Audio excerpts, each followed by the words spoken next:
그렇기 때문에 당신은 풍을 맞을 가능성이 있다라는 거예요. 그러면서 침을 넣는데요. 그러더니 주사기를 가지고 양쪽에 여기를 넣고 여기를 찔러요.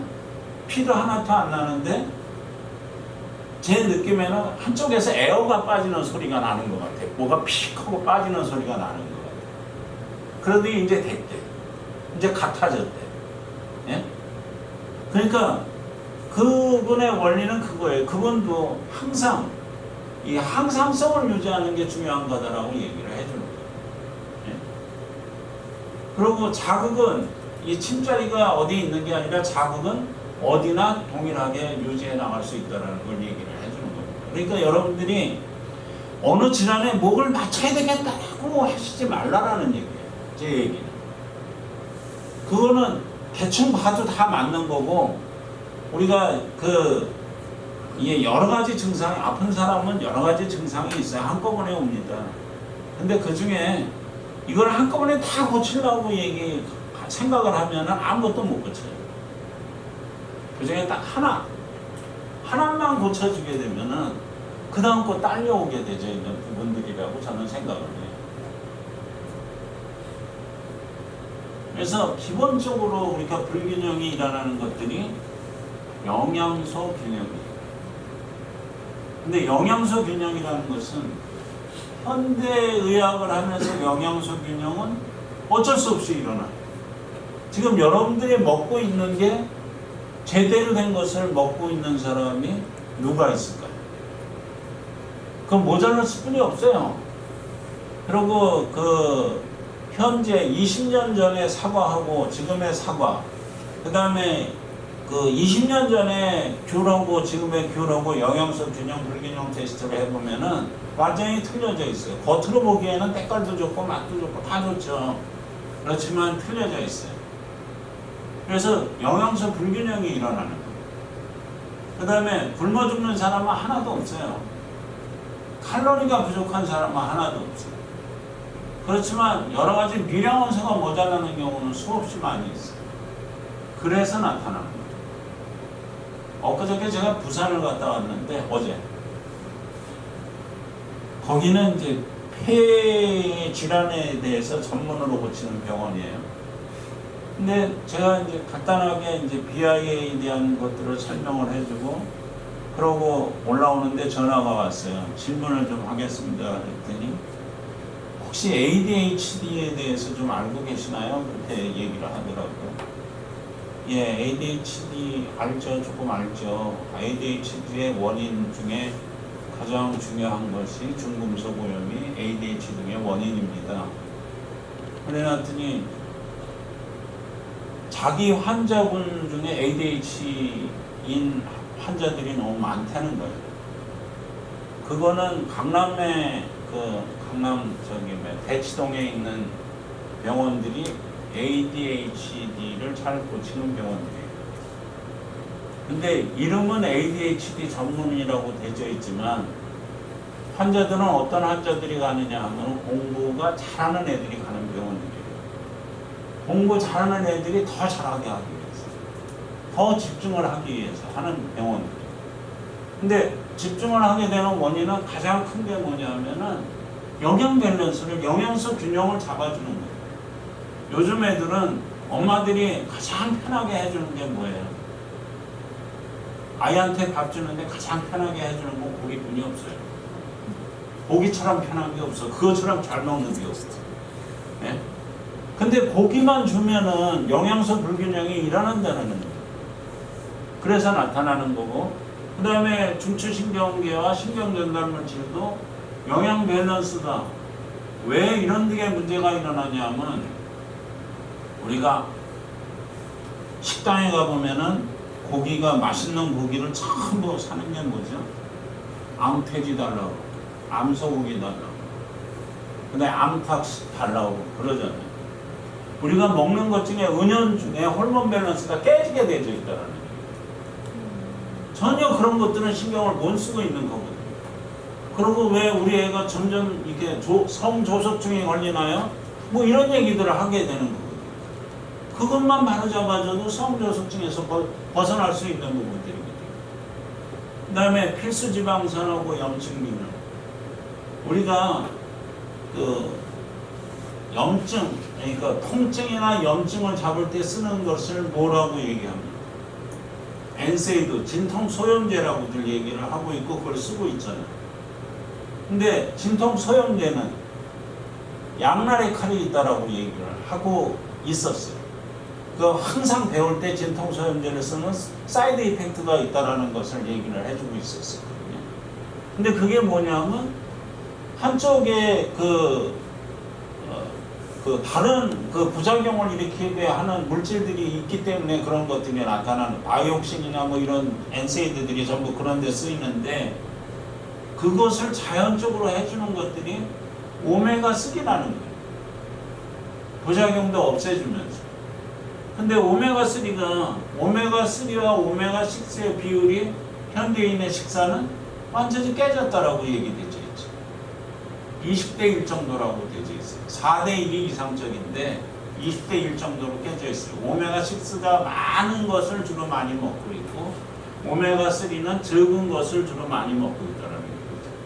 그런 걸로 인해서 염증이 많이 일어나는데 염증이라는 것이 어디서 목이 물려서 아파서 뭐 골마서 뭐 이런 게 염증이 아니라 만성대사성 질환을 일으키는 모든 질환이 염증에서 비롯된 겁니다. 염증이라고 평가받고 있는 것들입니다. 기능의학에서 얘기하는 것 그것은.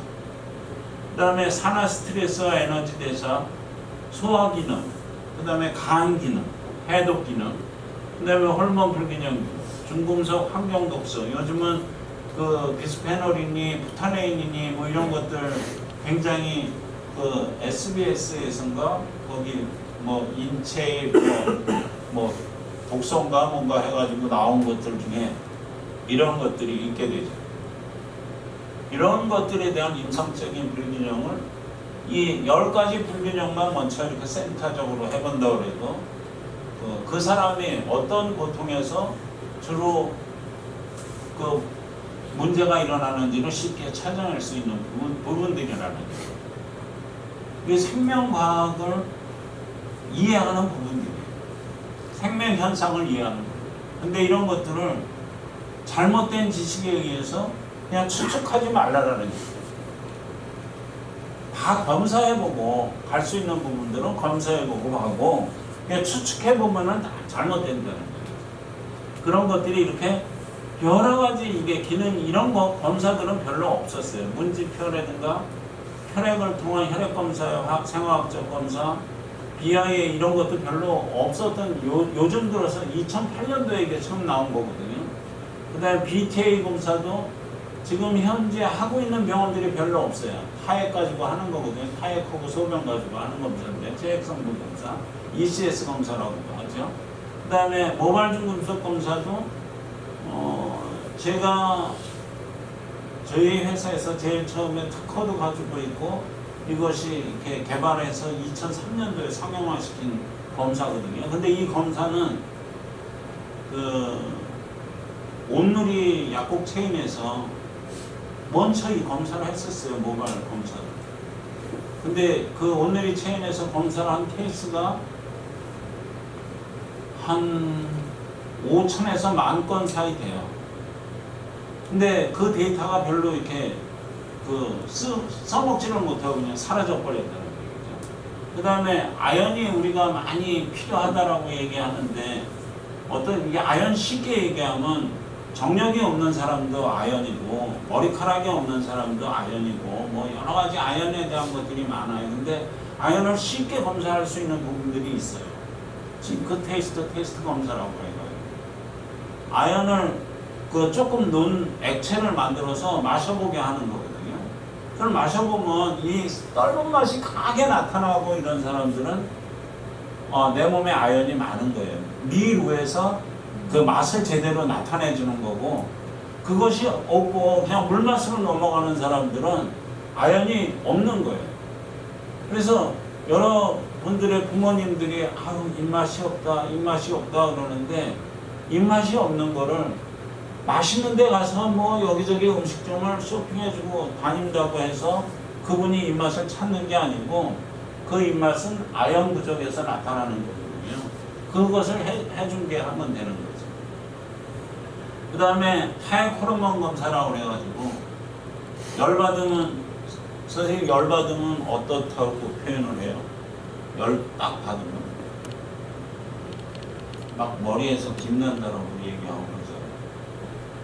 근데 열을 받으면 우리가 열받는 것은 일종의 스트레스를 감정적인 스트레스를 받는 건데 그 스트레스를 받으면 어디서 제일 먼저 반응이 일어나냐 하면은 부신에서 반응이 일어나요. 부신에서 코티졸이라는 호르몬을 쫙 뽑아내주는 게 열받는 거예요. 그러면 이 코티졸이 얼마만큼 분비가 이렇게 이제 코티졸 호르몬은 정상적으로 분비가 됐다 떨어졌다. 우리가 이게 전투가 일어나게 돼서 이게 강아지를 무서운 강아지를 만나게 되면 저 새끼를 내가 피해야 될까 어째야 될까 이런 긴장감이 흐르면서 코티졸이 착 솟아오르는 거거든요. 그때 이제 도망을 갈 건지 아니면 이제 막 붙어서 때려 죽일 건지 이거를 이제 생각을 해봐야 되는 것들이죠. 근데 이건 코티졸이라는 게 일반적으로 움직이지만 내가 우리 같이 근무하는 요 지역에 하는 사무실 안에 제만 보면 열을 받는 사람이 하나 있어. 네? 아니 열을 받는 게 아니라 자꾸 얘기도 하기 싫어 아이가. 그런 것들을 지속적으로 하게 되면 이 만성적인 스트레스를 계속 받게 돼요. 그럼 부신에서 코티졸이 계속 뿜어져 올라오다가 코티졸이 아예 고갈이 되고 그런 것들 때문에 나타나는 만성 피로 증상, 여러 가지 증상들이 수없이 많은 질환을 일으키고 있어요. 그런 것들을 체크해 보는 거예요. 비만도 여기서 체크를 하는 것도 되죠. 그 다음에 유기산 검사라는 거는 소아과에서 우리 많이 했던 검사예요. 왜냐하면 선천성 대사 이상 질환을 찾아내기 위해서 소변 유기산 검사를 했었어요. 근데 그런 것들에 대한 것들은 우리가 소변에서 나오는 것 중에 소변에는 우리 몸속에서 대사되는 물질이 그쪽에서 빠져나오는데 A라는 물질에서 B라는 물질로 대사되는 게 그 물질이 하나가 오게 되면 반응이 안 일어나고 그냥 빠져나오게 되니까 이 물질이 모자르는구나 하는 거를 알아내는 이런 검사들이에요. 그런 등등의 검사들을 그 다음에 비타민 C도 검사다, 유전자 검사다, 그 다음에 산화질소 검사다, 이게 이런 것들을 쭉 이렇게 해보게 되면 쉽게 이렇게 단순간에 할 수 있는 검사들도 있고, 근데 다음 시간부터는 이제 검사들이 쉽게 할 수 있는 검사들 여기서 직접 그냥 바로 내가 해봤더니 왜 이렇지 이런 것들을 알아낼 수 있는 시간들을 가질 거예요. 그래서 그런 것들이 그걸 이제 하는 것들을 우리가 기능의학 검사라고 얘기를 하고, 기능의학이라는 것은 뭐냐면 정상적인 생리 기능을 방해하는 것, 임상적 불균형이죠. 기능을 제거해주고 건강을 유지하는 데 필요한 것, 영양소를 적절히 넣어줘서 인체 스스로 자기 자신을 치유할 수 있는 능력을 회복할 수 있도록 하는 그 생리적인 균형을 도와주는 의학이 기능이야. 이걸 이제 과학적 자연 건강법이라고 얘기를 해요. 이제 그런 것들에 대한 것들이 제가 이제 대표적인 케이스인데, 저는 작년 5월달에 여기 이제 우리 이 원장님 잘 아시겠지만 간암 판정을 받았어요. 그리고 이제 간에 이 CT 촬영을 해가지고 암 크기가 어느 정도 되고, 그 다음에 암의 종류, 숫자는 몇 가지가 되는지도 다 찾아냈어요. 근데 현대의학은 보이는 암세포는 다 치료할 수 있더라고요. 네? 보이는 암세포를 다 치료했어요. 그러니까 3cm가 되고 이런 것들을 다 이렇게 시술을 하고 수술을 하고 방사선을 하고 이런 식으로 해서 케모세라피를 하면서 이 암세포를 다 없앴어요. 근데 중요한 거는 뭐예요? 보이지 않는 암세포가 지속적으로 나타나는 거죠. 그러면 여기에서 이제 인체 스스로, 암은 전염병이 아니잖아요. 내 몸 스스로 치유할 수 있는 능력을 회복될 수 있는 물질들을 넣어주게 되면 그것이 생기지 않을 거다라는 저는 확신이 있었어요. 그래서 제가 이제 그런 영양요법을 제 스스로 했습니다. 먹었어요. 제 스스로 먹고 치료를 뭐 비타민 D는 얼마를 어떤 시간에 어떻게 먹고 뭐 이렇게 했는데 7개월 동안에 이제 7개월 동안은 이제 기존에 있는 암세포를 없애는데 모든 총력을 다 기울였는데 다 7개월 동안 없어졌다라고 그랬는데 그 이후가 지나면 다시 또 나타나게 마련이거든요. 일반적으로는 나타나야지 되잖아요. 근데 병원에서 안 나타났다고 없다라고 얘기합니다. 그러더니 이제 그래도 한 5개월은 더 기다려 봐야지 하면서 또 5개월을 또 검사를 5개월 후에 검사를 했어요. 그래놨더니 뭐라 그러냐 하면은 이건 뭐 기적 같은데 완벽하네요, 이런 얘기를 들었어요. 그래도 안심하지 못하니까 또 3개월 후에 다시 보죠. 그래서 네, 3개월 후에 다시 보죠 이래놓고 지금 3개월 뒤 검사 기간을 잡아놓고 있는 사람. 그래서 오늘도 이제 의사 선생님을 만나서 얘기를 했더니 그래도 조심하셔야 됩니다. 그래서 조심하는 건 당연히 조심하죠. 그렇지만 있을 수 있는 거, 기능의학적인 측면에서 인체 스스로 치유할 수 있는 능력을 우리가 키워준다 그러면 그것도 벗어날 수 있다라는 얘기죠. 그러니까 제가 벗어나는 것을 보고 또 제가 이제 그런 사진들을 보고 그 벗어난 치료법에 대해서 우리 병원에서 그냥 써야 되겠다 해가지고 이렇게 도입을 하기 시작을 했어요.